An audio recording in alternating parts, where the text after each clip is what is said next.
So our next dish that we're going to do, and we're going to use some of the chicken stock that we've just made, is we're going to do a classic chicken chasseur.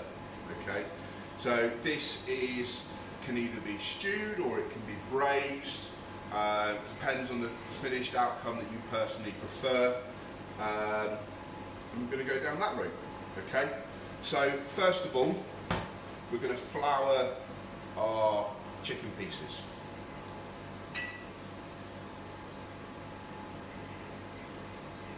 So the reason we're flouring our chicken pieces is just to end up with the finish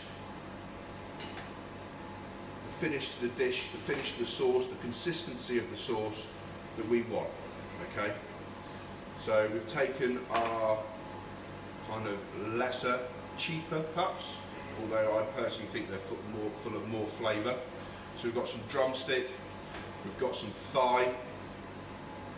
This is everything we did last week, remember? I'm going to lightly brown it. For allergies, we're using some gluten-free flour, but you can use normal flour. You can do it without flour, you know, it's not an issue whatsoever.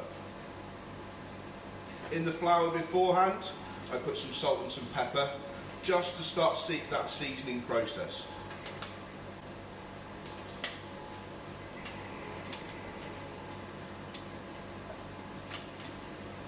I'm going to pop our chicken pieces into our pan.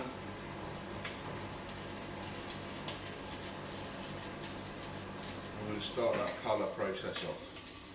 We're also, whilst we've got our red board out, we're going to cut a few little lardons. We've got some lovely smoked streaky bacon from my local butchers, and we're just going to cut some fine strips of some smoked streaky bacon.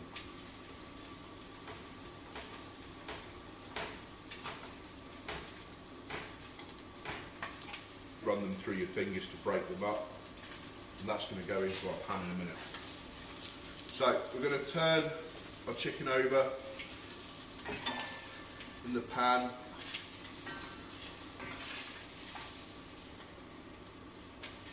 We're just getting some nice colour to it. A little touch more oil. Didn't add enough in the first instance.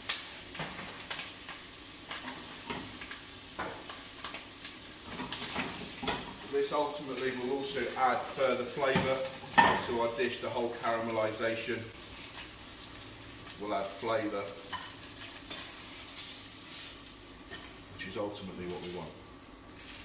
So, whilst our pan's nice and hot, we're going to add a little bit more oil, just to slightly cool the pan down. And we're going to go in with some mirepoix vegetables, some brunoise vegetables.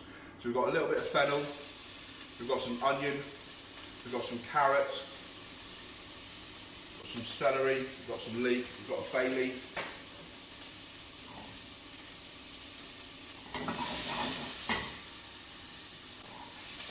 We're just going to start scraping the bottom and taking the colour off of there.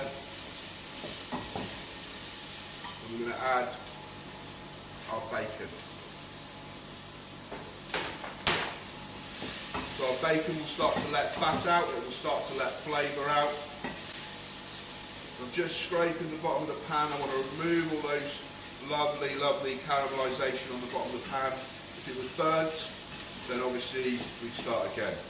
You've got to think about the quality of the end product.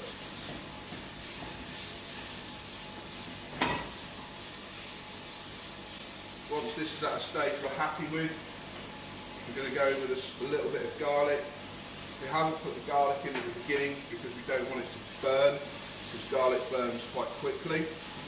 When you roast garlic and when you sweat garlic, there's a lovely sweet flavour to it. So there's a high level of sugar in garlic. So garlic caramelises quickly, which also means it burns quickly.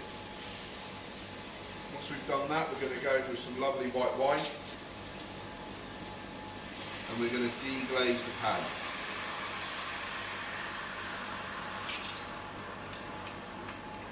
We're going going to bring that wine up to the boil, and we're going to remove as much of the alcohol content from that wine as we possibly can. We don't want it to be bitter, we don't want the finished dish to taste like alcohol, we just want those flavours from that beautiful white wine.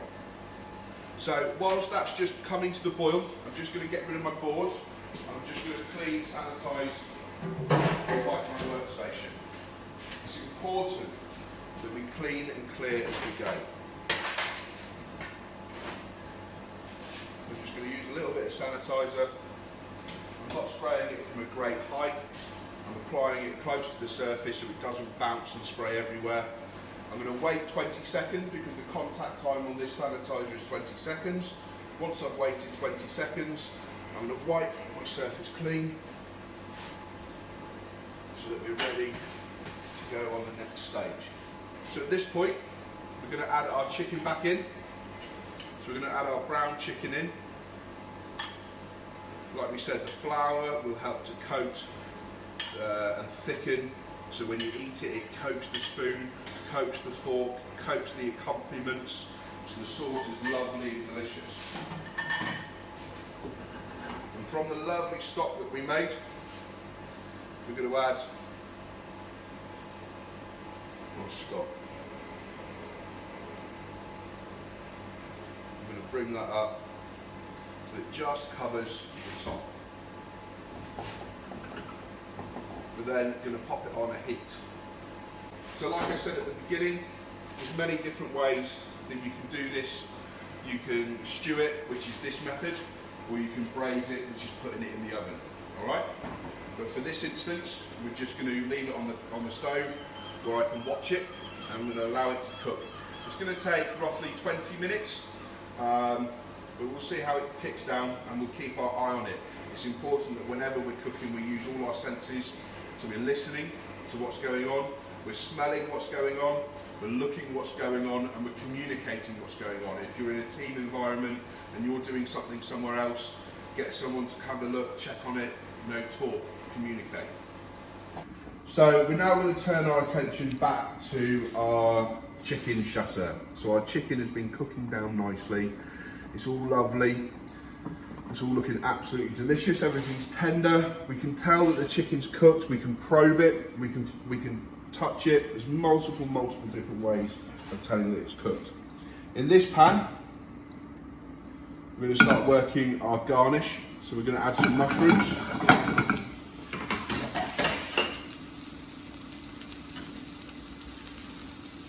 And some potatoes.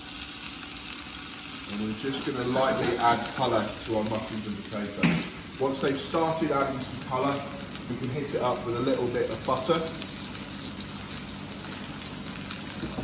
So, in our chasseur pan, we've got some tomatoes. Now, I've cut mine in more of a Macedonian kind of shape.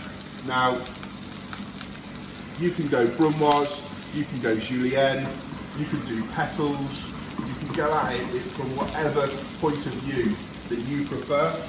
The finished look that you want is up to you at the end of the day. You're the chef, so it's down to you. Turn that heat down slightly. It's a little bit too aggressive for my liking. I'm going to turn it down. In with our tomatoes. We've got some beautiful tarragon. This is going to add a lovely piquant flavour to it. A lovely little bit of aniseed running through the dish. A little bit of lemon.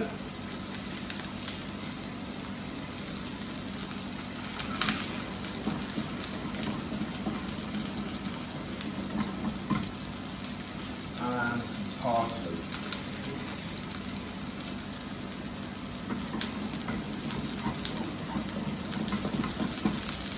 Add a little bit of seasoning.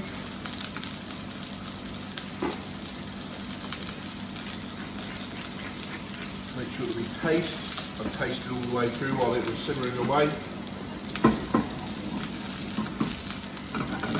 So, I'm going to take our potatoes, turn them over. Spatula a second.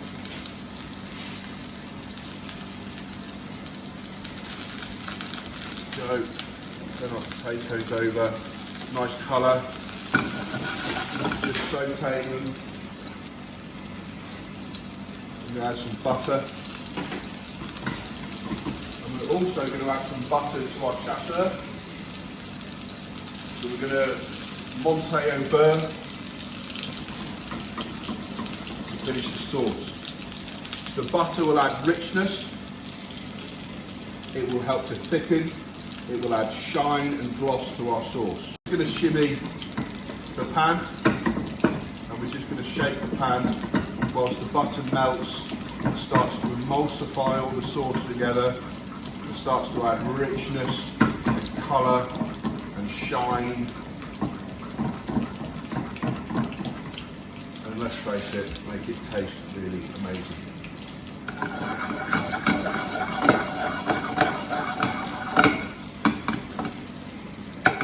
To our mushrooms and our potatoes, we're just going to add a little bit of lemon zest and a little bit of parsley, just to continue that flavour profile. I'm going to pop that to one side, they're looking lovely. Our chasseur is nearly ready. We've got all that lovely smoky salted bacon, the aniseed, the tarragon, the freshness of the tomatoes and lemon. We're going to add our sautéed mushrooms, just as a garnish over the top. These add a lovely nutty flavour and texture around the outside. Then we've got our lovely new potatoes, which we've sautéed in the pan. And then the same as before, we're just going to finish it with a little bit of the flavours sort of running through.